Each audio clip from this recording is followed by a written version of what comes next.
Hey guys, I'm Dimension Jumper and today I'll be doing my top 5 favourite locations from video games. Now, with locations in video games, they normally all pretty much help you out with going from one part to the end, or just there for like side quests and stuff. And this video just be me talking about some of those locations that I've played through in various video games, and whether that's like, I like them because of how they look, how they operate within the game, that sort of stuff. So yeah. So for number 5 is Midgard from God of War 2018 and God of War Ragnarok. Now with Midgard, I do like how the way it's used within both games, because they're basically the main location you'll be coming back to time and time again, whether that's basically just finding different resources or doing some of the main quests. Like if you're playing the 2018 game, you're basically just going to the top of the mountain or fighting the Valkyries, or in God of War Ragnarok, it's just you going to like the temple of Tyr's temple to get to Asgard for the final fight with Ragnarok and stuff, and Asgard, and also with some of the characters like Atreus, with him going to see the Midgard Serpent, that sort of stuff. And I do like how Midgard changes between games. So in the 2018 game, you're basically in this boat and you're just on the water on the lake, just going from like Tyr's temple to the Council of Valkyries to the chisel that I think it's Thamur's chisel that you get after you meet Mimir, that sort of stuff. And it's such a cool area, and I do like how you can just use locations but you can use Midgard like to back and through like to your advantages or stuff, and it's just a really cool location. And yeah, and I do like how even because I do like how in Ragnarok in 2018 you can see like how much the world or into the Midgard has shrunken between games. So like in the 2018 version, it's like this huge area.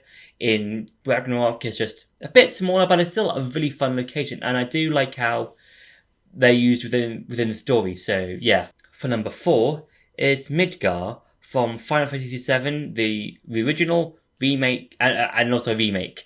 And what I like about Midgar is that it's this basically giant sort of pizza dome looking thing, and I do like how it's used throughout the game, similar to Midgard, as well as some of the other locations that I will talk about in this video.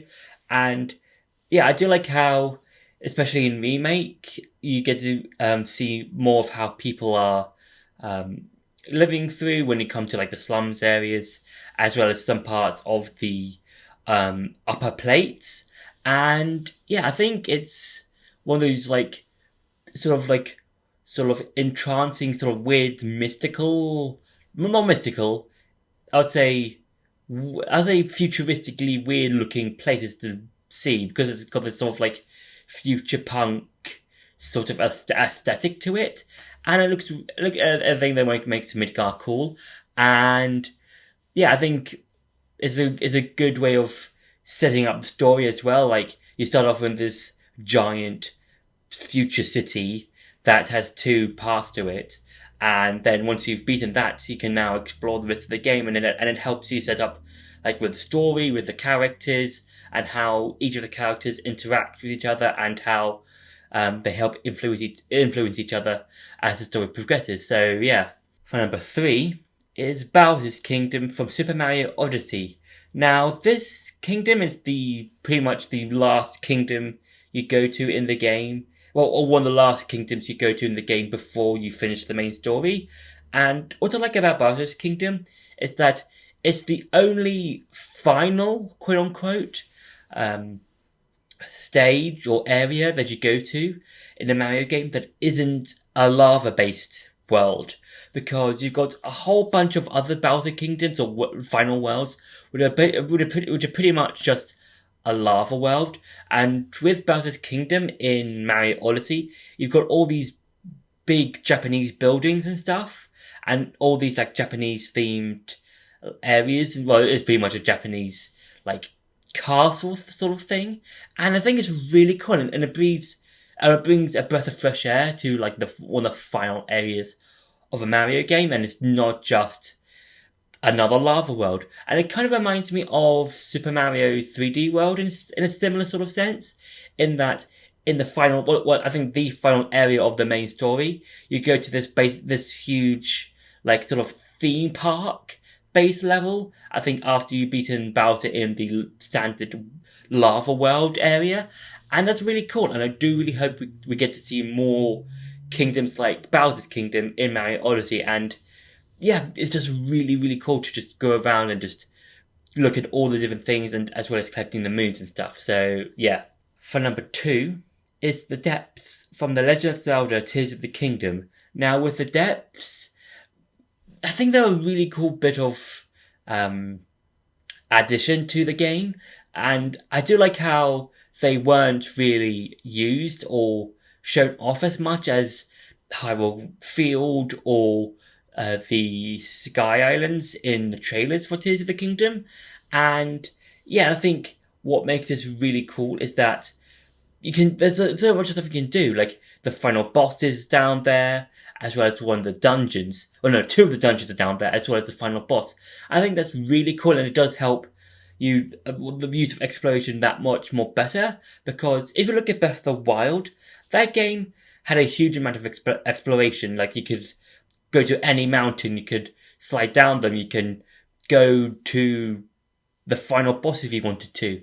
And with Tears of the Kingdom, with the depths especially, as well as you could also add the Sky Islands as well, is that the exploration is now 10 times better, because you can just accidentally step across, like, one of the dungeons down there, or if you wanted to, go fight the final boss or stuff like that. And I do like how you can find all the light routes quite easily, if you understand how they work, because where every light route is a shrine, and the same is reversed. Where every shrine is also a light route. So you can use, depending on where you are in Hyrule Kingdom, or the depths, you can use either the light routes or the shrines to advantage to place a pin down, and they can go to that particular shrine or light route later on. And that's really, really cool. And I do like how when you get hit, one of your hearts goes grey and kind of like splits in half. And the only way to regenerate it is to find a light route or go back to Hyrule Castle Kingdom, the Hyrule place. So yeah.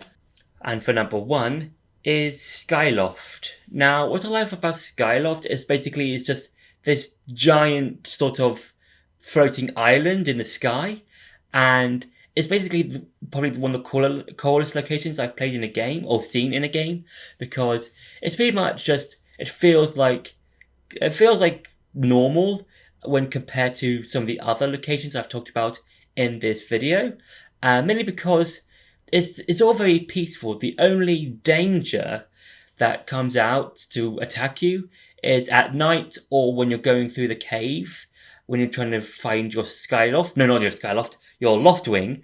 And yeah, I think that's a really cool location. Like Skyloft, you've got like all these different areas you can go to, and you can go back there to like upgrade your gear to get to the next location. And I do like how, as you progress through the game, people will react to particular things.